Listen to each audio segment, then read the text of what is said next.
Silvia Romano-Samafale Talyaani oo kusoo Islaamtay Qafaalashadeedii qisadeedii oo Dhamaystiran. Silvia Romano oo ahayd 23 sano jir samafale Talyaani lagana qafaashay wadanka Kenya gaar ahaan Kilifi. Wadankaasi Kenya waxay ahayd maamulaha Milile Onlas oo ahayd hay'ad khayri oo laga leeyahay wadankaasi Talyaaniga. Silvia markii laga abtuubtay goobtii ay Kenya ka deganeyd ayaa lagu gudbiyay wadanka Soomaaliya.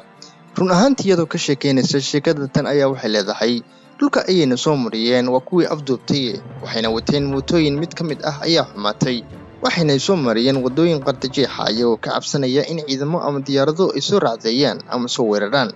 hase yeeshee bil kadib ayay waxay keeneen tuulo yar waxayna igu xareeyeen qol. runtii bishii ugu horeysay waxay ahayd bil aad u adag. waxaa ii soo geli jiray niman afku u duuban yahay oo aan garanayn luqadda ay ku hadlayaan. waxaan ka codsaday inay buug iyo qalin isiiyaan si aan u diiwaangeliyo dhacdada noloshayda. waxayna igu soo direen buug kale oo aan akhristo oo quraanku ka mid yahay. halkaas ayay ka akhrisatay quraanka kariimka kuna go'aansatay inay diinta aado.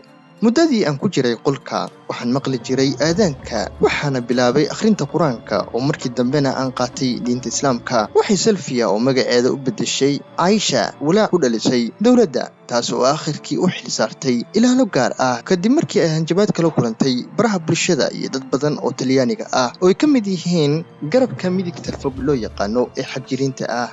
soo deynta Silvia ama Aisha Romano waxaa ka qayb qaatay dawladda Talyaaniga madax furashana bixiyay. waxaa kaloo garab galay dawladda Soomaaliya sirdoonkeeda. Turkiga oo saxaafadda taageersani aad u muhiiminayeen ayaamaha kan ayaa iyaguna ka qayb qaatay. sidoo kale waxaa lagu lahaa Qatar oo lagu tuhmaya inay waawaanta dhinac kale ka jidhay. waxaa kale oo meesha ku jirta in maqaalo badan laga qoray islaamnimadeeda oo xataa tuhun yimaaday in ay dhaheen warbaahinta Talyaanigu waa lagu khasbay diinta islaamka inay qaadato ama baqdin ay u qaadatay diinta islaamka si ay u badbaadiso nafteeda. laakiinse haddii ay Silvia diinta lagu khasbay waa ay tuuri lahayd hijaabka markii ay Roma ka soo degto ama markii lagala soo wareego qolyihii haystay. waxaana ogaan doonaa arrintaas asaabiicda soo socda. L'elenco dei ringraziamenti del Premier Giuseppe Conte è lungo. L'intelligence, l'unità di crisi della Farnesina, i carabinieri del Ross di haddaba ujeedada loo qafaashay ma ahayn in la islaamiyo balse waxay ahayd in madax furasho laga qaato.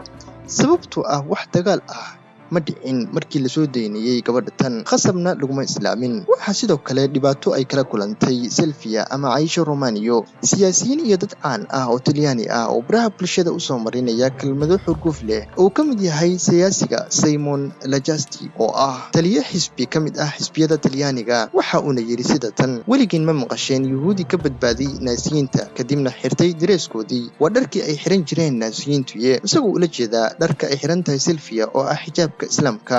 sidoo kale waxaa jira siyaasi kale oo soo qoray maan ku faraxsanahay sii deynta gabadha tan. waxa uu isugu jawaabay dabcan maya. waxa uu yiri waa qof muslima oo ku soo siyaaday. halkaas ayuu marayaa xagjirnimada iyo nacaybka loo qabo. waxaana dhihi karnaa arrintanu waxay ku dhalisay gabadha tan baqdin siyaada tii ku haysatay Soomaaliya mid ka daran.